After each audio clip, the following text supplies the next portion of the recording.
Hello! So for this module, we have learned specifically and in depth about the victim-offender overlap. This concept specifically discusses the correlation between a victim and victimization and becoming an offender and vice versa. So documentation has proved that there's a large percentage of victims who become offenders later on in life. Victimization is extremely prevalent in our society, and according to the reading material that we were provided, in 2016, approximately 5.4 million American citizens experienced a violent victimization at some point in their life.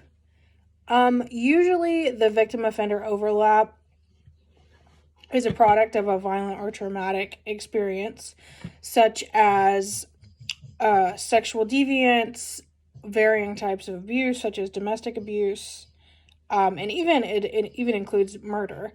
The reason behind why the victims become offenders is not only unclear, but it's extremely controversial.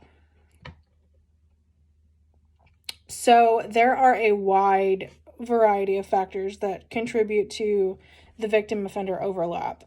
Factors including age, ethnicity, geographical location, gender, and even adverse childhood experiences all play a part in the overlap. But there is so many different factors that could potentially influence this concept. The article that we read from the Illinois Criminal Justice Information Authority stated that researchers have tested some victim-offender overlap theories and consequently have confirmed specific risk factors for victim offenders, which include impaired decision-making, common characteristics and behaviors such as being arrested multiple times in like a 6-month span, and also the buying and selling of drugs. They've also established that there's a relationship between experiencing violence as a victim and the influence that it has on becoming an offender later on in life. I personally tend to think that victimization is actually pretty common, so therefore the victim-offender overlap would be relatively common.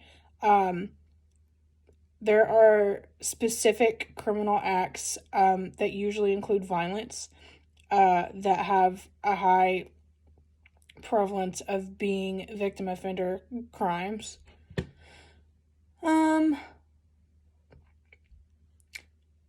Factors such as, or I guess an example, would be someone who grew up in a violent household or was a victim of abuse or violence would potentially be more likely to grow up and inflict violence on others or enter into a relationship with domestic violence.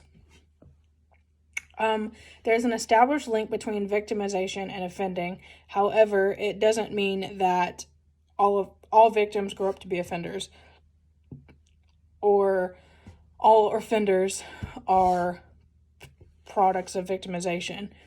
There has been a lot of research that's been done on the effectiveness of violence prevention, as well as there's been strategies put in place that reduce victimization and future violence to others.